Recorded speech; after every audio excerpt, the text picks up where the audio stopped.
boxing content. But nonetheless, guys, let's talk about Oshaki Foster and Emmanuel Vaquero Navarrete because really and truthfully, guys, I mean, I know there's so many fights you could say were bigger. There's so many fights you could say had bigger names, just in my opinion, if we're talking about the fight in boxing this year that has the most substance, that represents boxing in its purest form, what boxing's truly about. Two true champions, two guys that have been very good for a long time, but are now looking to finally capture some real legitimate pound for pound greatness. This is it. This is it. It's one of the most significant fights of 2026. I think it's the fight that carries the most substance. And it, according to Chris Mannix and many other reputable news outlets across the sport of boxing, it is a done deal. And y'all can go ahead and start making your plans. You can mark your calendars. You can rejoice. And you can be happy that Emmanuel Vaquero Navarrete and Oshaki Foster, they've went ahead and they've agreed to terms for their fight.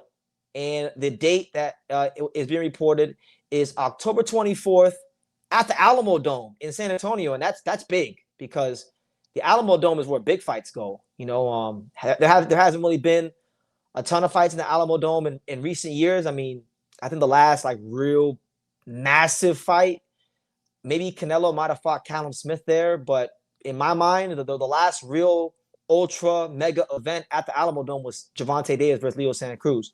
And that was 6 years ago. I know Shakur Foster fought there, I believe in, 2022 against Ray Vargas. I think he fought there. But massive fight, massive occasion. Vaquero Navarrete has been arguably the premier volume puncher in the sport of boxing. This is his legacy-defining fight, in my opinion. And if you look at his resume, I mean, let's peek at Vaquero's resume here for a second because, it's a beautiful resume. 40 wins, 2 losses, 1 draw, 33 knockouts, 3-division champion, right? Was he? I believe he won at 122, 126, and 130. He's been a world champion, right? But if you look at his resume, and I'm going to use one of the LDBC talking points here for a second, but if you just look at the resume, if you check under the hood, there is a particular style of fighter that Emmanuel Navarrete has never fought in the professional ranks at the championship level. And this fight for Vaquero Navarrete will represent the first time that he's ever fought a slick, technically sound, Black American fighter. He's never fought that kind of a style. So I'm looking very forward to seeing how he deals that kind of style, right? Now, you can say with Shakur Foster, he's fought some volume punching Mexicans throughout the duration of his career. He fought Eduardo Rocky Hernandez. He actually was losing that fight until he pulled the rabbit out the hat in the last round and knocked him out. He fought Alberto Mercado early in his career. So he's fought a couple guys. He fought a couple volume punching Mexicans, but not as many as you would think. Not as many as you would think. But he's fought more of that style than you would say Navarrete has fought. Slick, technically sound Black American fighters. So that's the real intrigue of it for me. When I look at the style matchup and to kind of go further and give some more expanded thoughts, breaking down this wonderful style matchup for a fight that I believe is so good, that's so amazing, that, like I said, I was planning on going to Japan in next month, actually. I wanted to go see Jin Sasaki fight. I wanted to go see Takuma Inoue Tenshin. I wanted to go see Sebastian Hernandez Reyes against Kameda. And I could have gone to all those fights. But I said, you know what, BT? This is not a fight that you can miss and live with. This is one thing about boxing is it's not always about who's fighting, but a lot of times it matters when they fight.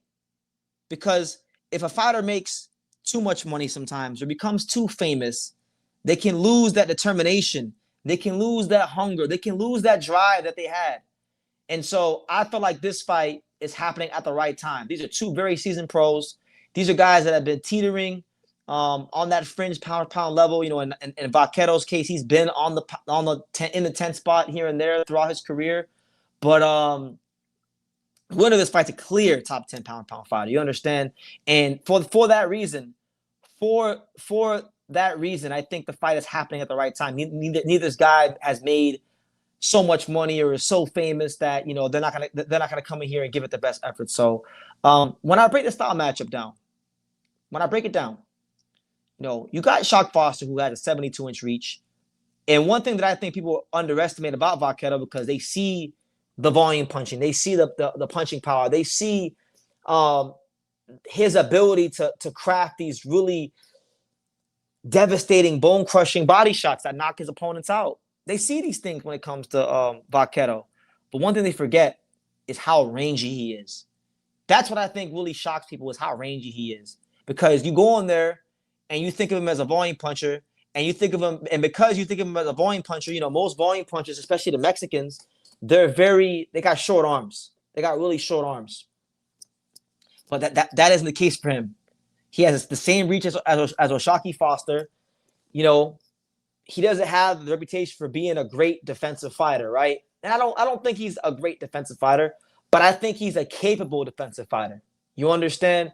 He knows how to get out of range just enough for a fighter to not land big concussive shots on him.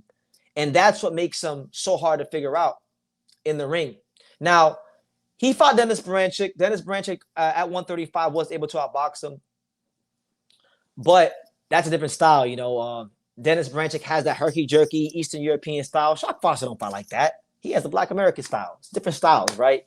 So that being said, that's what I see from like the Navarrete side, maybe some of the strengths that he has. And I guess his weakness is that he doesn't have a ton of experience under the lights with this style, I remember Oscar Valdez before he fought Shakur Stevenson. Same thing with him. Oscar Valdez before he fought Shakur, he hadn't really fought any black fighters before he fought Shakur, right? And then you saw how when he fought Shakur.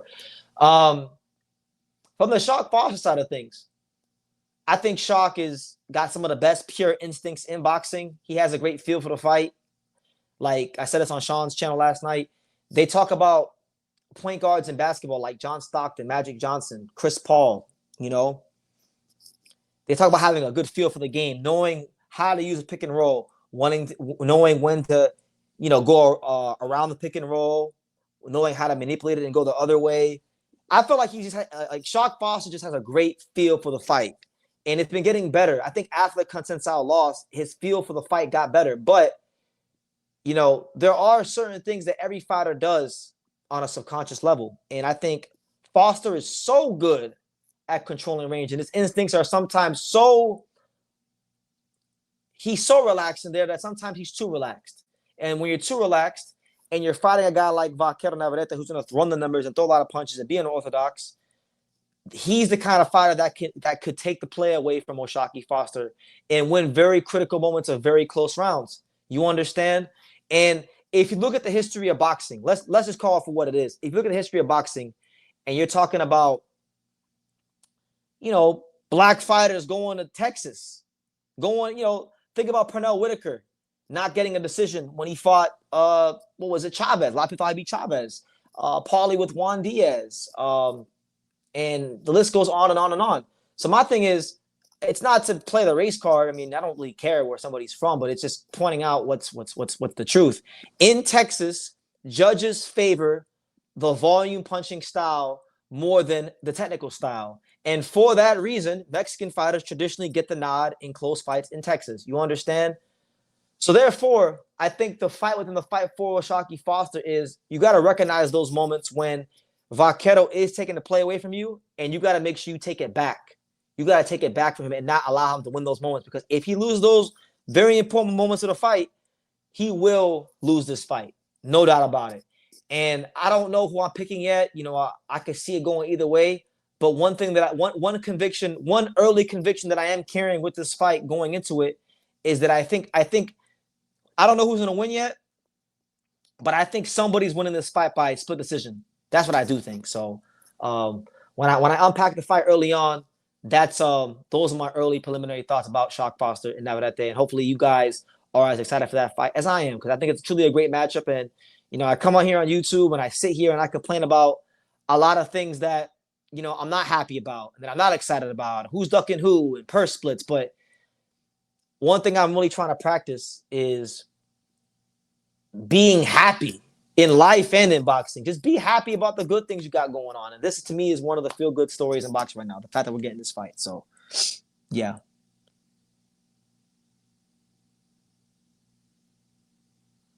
I got a couple of super chats. So shout out to my man Smitty Cool. I appreciate you, champ. Thank you for the super chat. Thank you for the 2 piece. Appreciate you, man. Thank you for being here and making your presence felt. TSM Harden says Oshaki Foster will beat Vaquero 9-3. I mean, it's possible. Shock Foster is getting better as time goes on. He's rounding out into a phenomenal fighter. I think he's one of the best pure boxers in the sport. And a lot of people push back on me when I say that about him. And this is the fight where he can really prove that, because you're not just fighting any volume puncher. I would say, along with, William Zepeda, and I would say it's a debate right now for who's the best volume puncher in the sport between Vaquero and William Zepeda. But he's debatably, arguably, the best volume puncher in the sport. So if Shock Foster is able to do that, that would lend a lot of credence to my statement, which is that I think he is one of the best pure boxers in the sport today.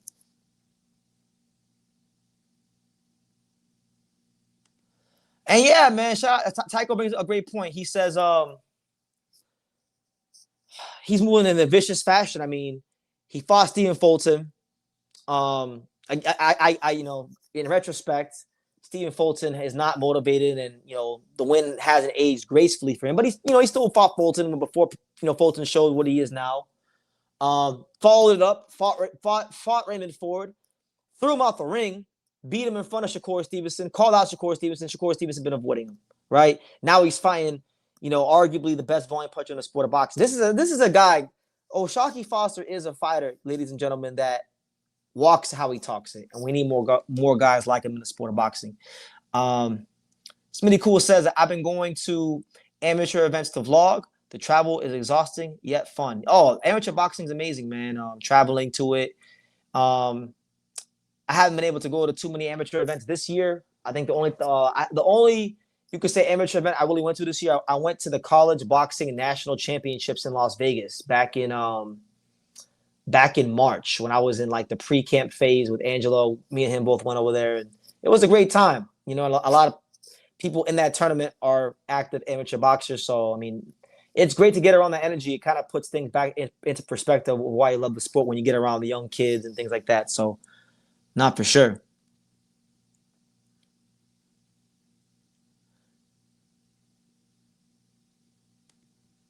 This is one of those fights that you don't want either guy to lose. Which fights have been like that for you, BT? Let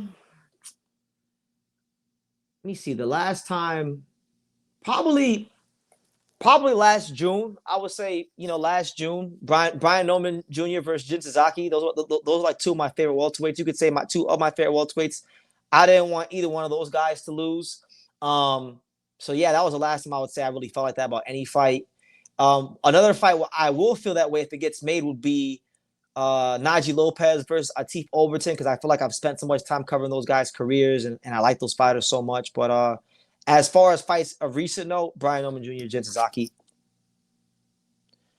Smitty Cool says this can be Shock Foster's masterpiece fight. It could. It really, really could. And you're bringing up the fact that you're asking me, will Shock Foster get Shakur Stevenson, which is perfect because that actually was going to be my last talking point on Shock Foster and Navarrete, which is the fact that, and I want to get out in front of it because really and truthfully, let's be real, Shakur Stevenson should be fighting with Shocky Foster right now because that's what he said he would do, right? But I'm not complaining. This is a great fight, an awesome fight.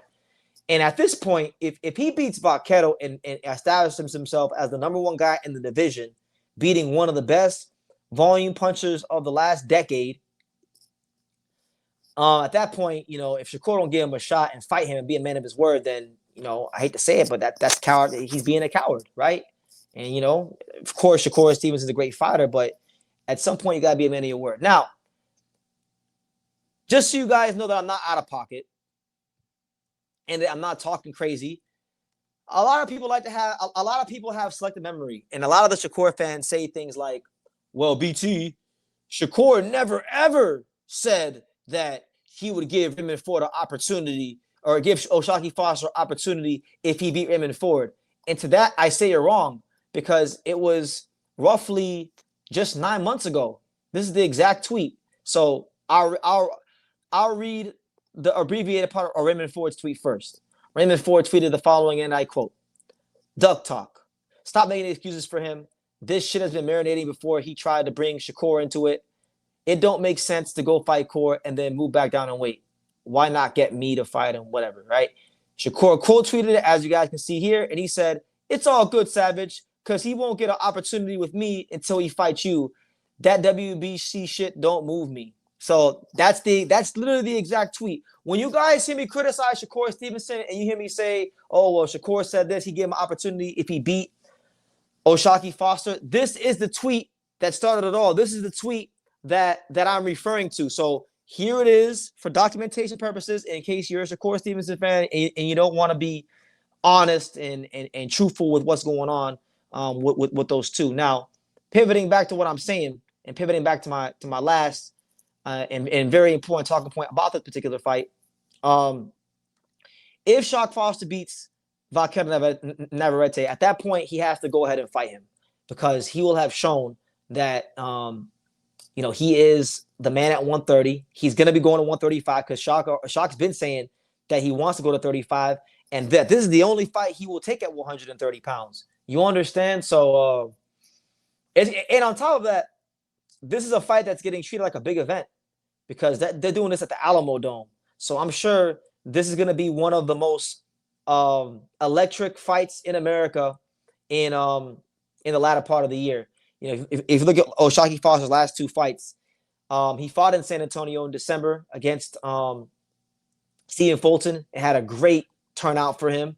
He just fought Raymond Ford in a big time, fight in Houston and got great support there. And now he's coming back and getting a fight at the Alamo Dome. So this O'Shaquie Foster, now that I think about it, he's probably in the sport of boxing right now becoming the best promoted fighter in the state of Texas.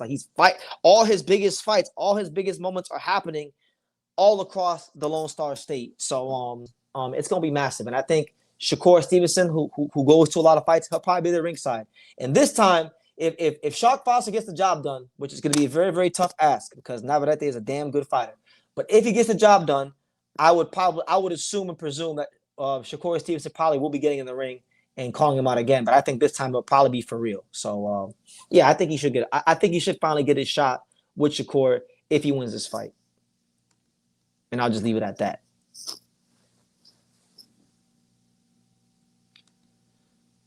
Shout out to TSM Harden with another super chat. He says if Foster loses, Shakur will talk so much shit. Oh, he'll be over the moon. He'll be over the moon because he'll have to stop. People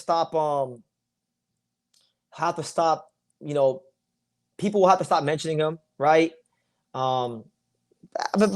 Listen, I know the fight won't carry as much weight as it does now because Shock Foster hasn't lost, but I mean, lost recently. But I mean, you gave the man your word. I just showed you guys in 4K what he literally was saying, how he was using his brother Raymond Ford and all this stuff, and he still didn't follow through on it. So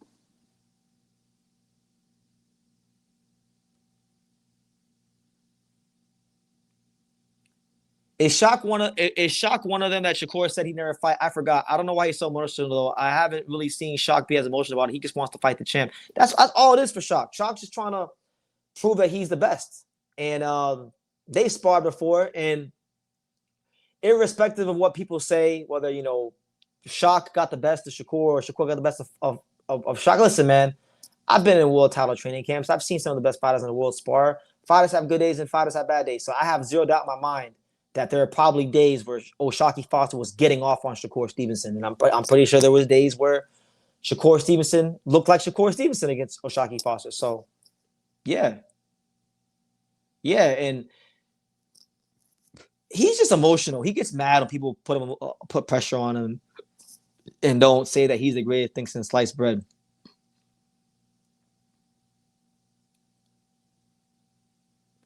at the end of the day, sparring doesn't mean that much. Like sparring is good for, you know, seeing different looks and definitely sharpening your skills and working on certain things that you're game planning for. But it's different. I've seen. I'll give you guys an example, right? I'll give you guys an example of fighters that are great in sparring that aren't good in fights, and fighters that are terrible in sparring that are very good in fights. So I'll give you two examples. A fighter who's amazing in sparring, but didn't really become a champion and perform the same under the lights would be Diego Magdaleno. If you go around Vegas and you ask people about Diego Magdaleno and what he would do to guys in the gym and how he would look in certain sparrings, oh my God. People will tell you Diego Magdaleno was putting hands and feet on top names in the gyms in Vegas. But of course, you know, this is the same guy that got knocked out by Teofimo Lopez, and Teofimo Lopez was doing front flips and Fortnite deads on him. So he didn't become champion, right? And that guy that I just mentioned, Teofimo Lopez, he's a great example of the opposite. Teo was not great in sparring. You know, I've seen him spar a couple times, and even when you talk to certain people about his sparrings, you know, he's not a guy that performs his best in the gym. He's not a gym fighter, but we've seen him display greatness under the lights numerous occasions in his career. He's an under the lights fighter, and those are two different things. You understand? So sparring's fun to talk about. I mean, it makes for great interviews and things like that. You know, it helps like YouTube channel like mine get views and things like that. But in the grand scheme of things, sparring is exactly what it's supposed to be. It's practice. We talking about practice, not the game that I go out there and die for. We talking about practice. You know. Alapao, shout out to my guy Alapao. He says Navarrete is my favorite Mexican boxer. Foster is from the H-Town, and he's down. Fan of him also, not just because he's from the H-Town, because he seems like he's down for all the smoke. He is, because he didn't have the prettiest start to his career. He lost to some cans or guys that weren't big names early in his career. He didn't have big promotional backing early on. He had to really earn his way to this position. And if you've studied his backstory, if you've looked at what O'Shaquie Foster has done in his life, what he's come from, you know, we were talking earlier about Clarissa Shields having a movie about her. They could make a movie about O'Shaquie Foster because his story is that amazing, you know. And yes, I do think he's down for all the smoke.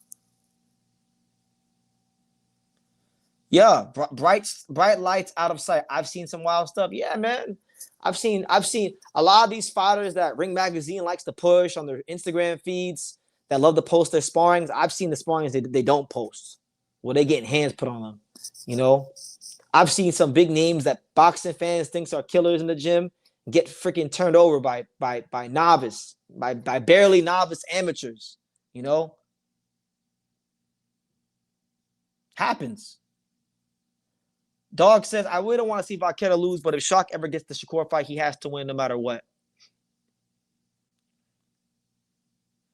Yeah, I mean, listen, I want to see the Shakur fight, so I'll be honest with you. I am rooting for O'Shaquie Foster. I quite like O'Shaquie Foster, but Vaquero definitely grown. I've definitely grown an appreciation for him throughout the years, and I wouldn't be mad if he won either. I feel like a win here for Vaquero really cements him as one of the great Mexican fighters of his era.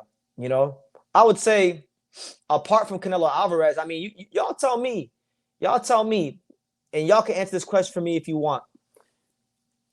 I would say in the last 10 years, you know, the two best Mexican fighters would probably be Canelo Alvarez and Juan Francisco Estrada, right? Because Juan Francisco Estrada beat Roman Gonzalez. He won the trilogy on paper. He has a win over Cuadras. He beat Rong Vasai. Great fighter, right? If Vaquero beats O'Shaquie Foster, does that make him greater than Juan Gaio Estrada? What do you think?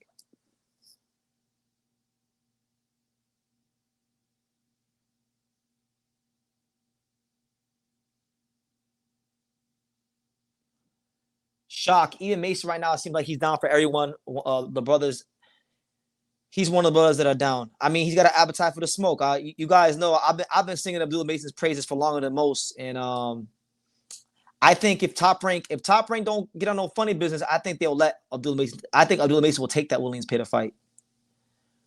Rafa says no. it will not make him greater than Guy Estrada. Aldo Powell says yes, it will make him greater than Guy Estrada. I mean, I think it's debatable. I think it's debatable, man.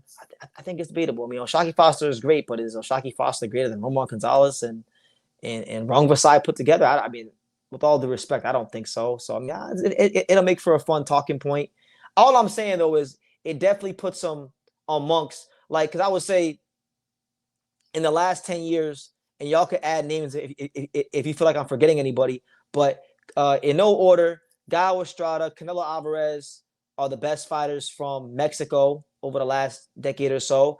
And then I would say Navarrete is right there as well. But if he wins this fight, I feel like this fight puts him on that tier with them guys.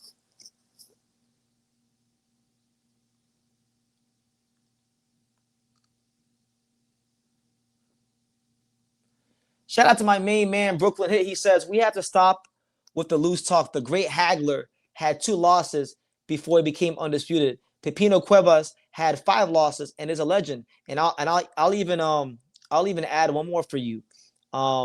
Freddie Pendleton had like 22 losses and became world champion. He actually broke the record. He set the record, which I think is still a record to this day, for the most losses a fighter had on the record before becoming world champion. That's actual fact. So a loss doesn't define you. Shock has 3 losses. So what? Who cares? Look where he is now. Look what those losses and look what those experiences did for him. Look how he came back. You understand?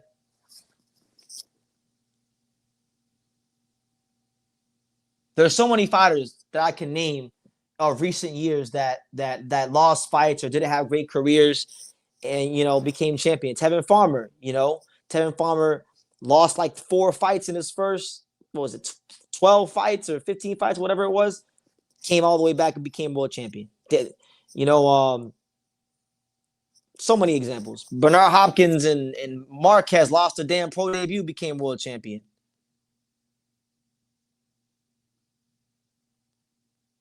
Well, boxing was barbaric back then. Nothing is quite as bad as Hagler. Hagler didn't fight. I think when he fought Alan Minter, I believe it was his 51st fight of his pro career. Maybe it was 50, but I believe it might have been 51st. It was crazy. As far as I think Aldo Powell is right. Shock Foster's playing with house money. In life, he wasn't supposed to be here. He had plenty of run-ins with the law, and now he's turned his life around and really disciplined himself and matured as a person. So God bless him for that. But he wins this fight. I'll tell you this, man. People love talking that Hall of Fame stuff. I mean, I feel like it's tiresome talk these days in boxing, but I feel like I'm not gonna say this fight will get Oshaki Foster into the Hall of Fame because I still feel like he has more work to do. But I think if he beats Vaquero, this will start, I believe, a potential Hall of Fame trajectory if he wins this fight. I'm not saying it makes him a Hall of Famer, but I'm saying it puts him now on a path